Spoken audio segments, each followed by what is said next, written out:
아침에 눈을 뜨는 게 공포인 적이 있었나요? 분명 푹 쉰 것 같은데 몸은 납덩이처럼 무겁고 손가락 하나 까딱하기 싫어 의미 없는 스크롤만 반복하고 있다면 당신은 지금 인생에서 가장 위험한 가치 하락의 구간에 진입한 겁니다.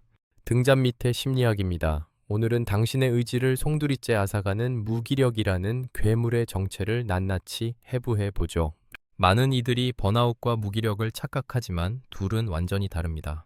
번아웃이 배터리가 0%가 된 방전 상태라면 무기력은 배터리는 있는데 전력을 어디에 써야 할지 몰라 시스템이 엉뚱한 곳에서 과열되는 오작동에 가깝거든요. 시험 공부 대신 게임에 집착하는 건 당신이 나태해서가 아닙니다. 뇌가 지금 당장 살아있음을 느끼지 못해 가짜 도파민이라도 끌어다 쓰는 처절한 도망이죠. 의미 없는 반복 노동, 즉 시지프스의 형벌 같은 일상이 지속될 때 당신의 뇌는 스스로를 파괴하기 시작합니다. 내가 이 일을 왜 하는지, 내 노력이 과연 한 뼘이라도 변화를 만들 수 있는지 확신이 서지 않는 순간 당신의 존재 가치는 시장 바닥으로 폭락하며 깊은 늪으로 가라앉게 됩니다.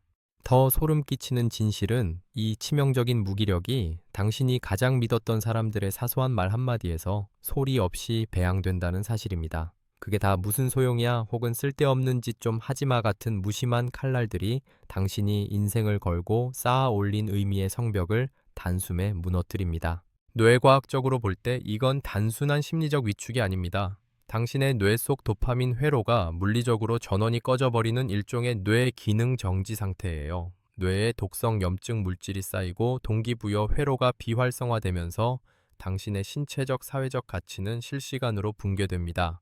자동차 엔진은 멀쩡한데 시트가 조금 해졌다고 차 전체를 폐차시키려 드는 것과 같은 지독한 인지적 왜곡이 당신의 판단력을 마비시키는 거죠.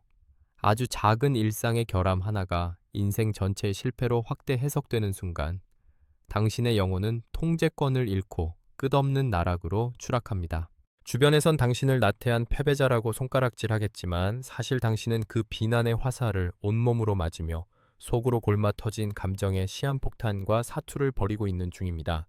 이 지독한 침몰은 당신이 자신의 삶을 주도할 에너지를 완전히 빼앗겼다는 절망적인 파산 선고와 같습니다. 우리가 무기력의 늪에서 허우적거리는 진짜 이유는 당신의 의지가 부족해서가 아닙니다. 사실 당신의 무의식 깊은 곳에서는 감당할 수 없을 만큼 거대한 감정의 시한폭탄이 폭발 직전까지 부풀어 올랐기 때문이죠. 이것은 마치 상한 음식을 잔뜩 먹어 배탈이 났는데도 화장실에 가는 대신 억지로 항문을 조이며 버티는 것과 같은 지독한 고통입니다. 뇌과학과 심리학의 관점에서 보면 무기력은 그저 게으름의 산물이 아니라 지하실 속에 억눌린 수치심과 죄책감이라는 괴물이 밖으로 새어 나오지 못하도록 당신의 뇌가 최후의 방어선을 구축한 상태입니다. 겉으로는 아무것도 안 하고 빈둥거리는 것처럼 보일지 몰라도 당신의 내면에서는 그 오염된 감정들과 24시간 피 터지는 육탄전을 벌이느라 에너지가 실시간으로 파산하고 있는 겁니다. 이 감정의 쓰레기 더미를 배출하지 않고 억지로 누르기만 하면 결국 풍선은 터지게 되어 있고 그 파편은 우울증이나 공황장애라는 더 끔찍한 파멸의 형태로 당신의 일상을 덮치게 됩니다. 더 잔인한 점은 이 지독한 무기력의 씨앗이 아주 어린 시절 당신을 쓸모없는 존재로 각인시켰던 부모의 무심한 눈빛이나 대물림된 결핍에서 시작되었을 확률이 높다는 사실입니다. 당신은 그저 사랑받기 위해 무능한 척 가면을 쓰고 숨어버린 것뿐인데 세상은 당신에게 더 빨리 뛰라고 채찍질하며 당신의 정신적 가치를 바닥까지 짓밟고 있습니다. 많은 전문가가 무기력에서 벗어나려면 당장 일찍 일어나고 산책이라도 하라고 조언합니다. 하지만 이런 얄팍한 처방전이 당신의 인생을 오히려 더 빠른 속도로 망가뜨리고 있다는 사실을 알고 계시나요? 무기력의 늪에 빠진 사람에게 규칙적인 생활이나 운동을 강요하는 건 다리가 부러져 비명을 지르는 사람에게 당장 일어나 마라톤을 완주하라고 채찍질하는 것과 다를 바 없는 잔인한 고문입니다. 뇌과학적으로 보면 당신의 뇌는 지금 심각한 부상 상태입니다. 이런 상태에서 억지로 몸을 움직여 무언가를 해내려고 발버둥 칠수록 당신의 무의식은 더 강한 거부 반응을 일으키며 당신을 영원한 식물인간 상태로 만들어버릴 수도 있습니다. 이건 마치 정원에 잡초가 무성하다고 해서 윗부분만 대충 깎아내는 것과 같습니다. 겉보기에는 잠시 깔끔해 보일지 모르지만 땅속 깊이 박힌 독한 뿌리는 이전보다 더 단단해져 당신의 인생 전체를 잠식해버리죠. 억지로 동기부여 영상을 찾아보고 억지로 다이어리를 쓰는 그 모든 행위가 사실은 당신의 아픈 마음을 무시하고 학대하는 행위라는 걸 인정해야 합니다.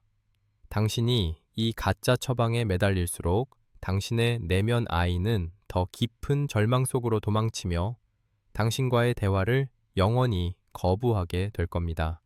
결국 남는 건 일주일을 버티지 못하고 다시 침대 속으로 기어들어가는 당신의 처참한 패배감과 어제보다 더 낮아진 당신의 자존감이라는 바닥없는 수렁뿐입니다. 진짜 무서운 건 우리가 이 무기력을 극복하겠다고 설치는 그 모든 시도가 실은 깊숙이 숨겨진 수치심과 죄책감을 가리기 위한 눈 가리고 아웅하는 연극이라는 점입니다. 당신은 지금 상한 음식을 먹고 몸부림치며 구토를 해야 하는 상황인데 남들에게 품위를 지켜야 한다는 이유로 그 오물을 꾸역꾸역 다시 삼키고 있는 셈입니다. 무기력은 당신의 뇌가 보내는 최후의 SOS 신호입니다. 제발 이제는 나를 좀 내버려 두라고. 더 이상은 거짓된 가면을 쓰고 세상의 기대에 맞추어 살 수 없다고 비명을 지르는 겁니다. 그런데 당신은 그 비명 소리를 무시한 채 또다시 자기 개발이라는 이름의 독약을 들이켜고 있습니다. 이렇게 억눌린 감정은 사라지지 않습니다. 그것들은 카르마가 되어 당신의 미래에 더 큰 재앙으로 나타납니다. 어느 날 갑자기 몸이 마비되거나 이유 없는 통증으로 병상에 눕게 되는 장면, 그것은 당신이 자신의 아픈 마음을 외면한 채 억지로 달려온 대가로 치러야 할 잔혹한 청구서입니다. 당신의 사회적 가치가 폭락하고 인맥이 끊기는 것을 두려워하지 마세요. 진짜 두려워해야 할 것은 당신의 뇌가 당신을 완전히 포기해버려 영원히 다시 일어설 수 없는 상태가 되는 것입니다.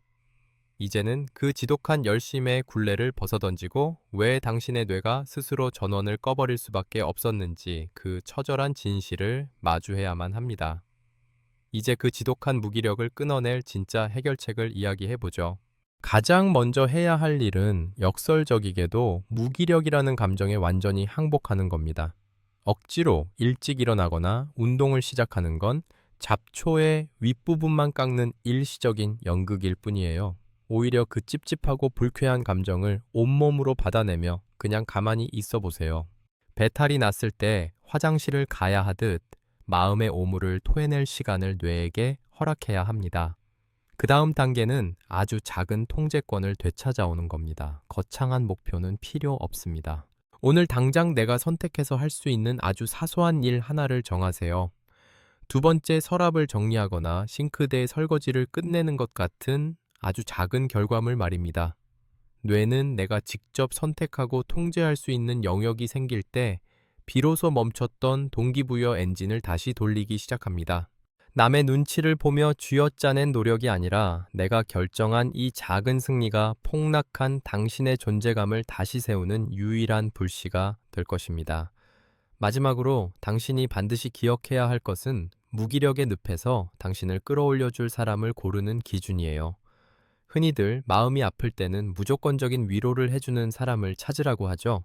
하지만 그건 당신의 상처를 일시적으로 덮어주는 반창고는 될 수 있어도 당신의 인생 가치를 다시 끌어올리는 동력이 되지는 못합니다. 오히려 당신의 비논리적인 감정을 냉철하게 분리해주고 당신이 잘하고 있는 것과 고쳐야 할 것을 명확하게 짚어주는 격려의 목소리를 들어야 합니다. 단순히 괜찮아라는 말은 때로 당신의 무능함을 정당화하는 독이 될 수 있거든요. 당신의 뇌가 길을 잃었을 때 필요한 건 따뜻한 이불이 아니라 당신의 가야 할 방향을 가리키는 정교한 나침반입니다. 타인의 피드백을 통해 당신의 존재 이유를 다시 확인하고 엉망이 된 삶의 우선순위를 재배치하는 그 과정이야말로 폭락한 당신의 사회적 가치를 회복하는 유일한 길입니다. 이 지독한 무기력은 어쩌면 당신에게 포기할 용기가 필요하다는 마지막 신호일지도 몰라요. 우리는 흔히 끝까지 버티는 것만이 미덕이라고 배우지만 뇌과학적으로 볼 때 이미 망가진 시스템을 붙들고 있는 건 자산 가치를 스스로 0으로 만드는 자살 행위나 다름없습니다. 지금 당신을 괴롭히는 그 일이, 그 관계가 당신의 영혼을 계속해서 갉아먹고 있다면 과감하게 멈춤 버튼을 누르세요. 바꿀 수 없는 것을 견디는 건 인내가 아니라 미련일 뿐입니다. 대신 바꿀 수 있는 아주 작은 일들에 당신의 용기를 쏟아부으세요. 그 선택이 비록 세상의 기준에는 도망처럼 보일지라도 당신의 무의식에게는 다시 살아남겠다는 처절하고도 위대한 선언이 될 거예요. 결국 인생은 당신의 자율성을 얼마나 확보하느냐의 싸움입니다. 무기력은 당신이 스스로를 통제하지 못할 때 찾아오는 가장 잔인한 형벌이지만 역설적으로 그 형벌을 끝낼 열쇠도 당신의 손에 쥐어져 있습니다. 오늘 당장 눈에 보이는 결과물을 하나만 만들어 보세요. 일기를 한 줄 쓰거나 오랫동안 방치했던 책상 한 귀퉁이를 닦아내는 그 사소한 행동이 당신의 뇌에 흐르는 도파민 회로를 다시 점화시킬 겁니다. 당신은 결코 무가치한 존재가 아니에요. 그저 너무 오랫동안 타인의 시선과 억눌린 감정 아래 당신의 찬란한 빛을 숨겨왔을 뿐이죠. 이제 그만 아픈 마음을 인정하고 스스로를 안아주세요. 등잔 밑에 심리학이 오늘 전해드린 이 불편한 진실들이 당신의 무너진 일상을 재건하는 가장 강력한 설계도가 되길 진심으로 바랍니다. 당신의 가치는 아직 바닥을 찍지 않았습니다. 다시 튀어 오를 준비를 하는 그 지독한 고요함을 견뎌내고 있는 당신을 응원합니다.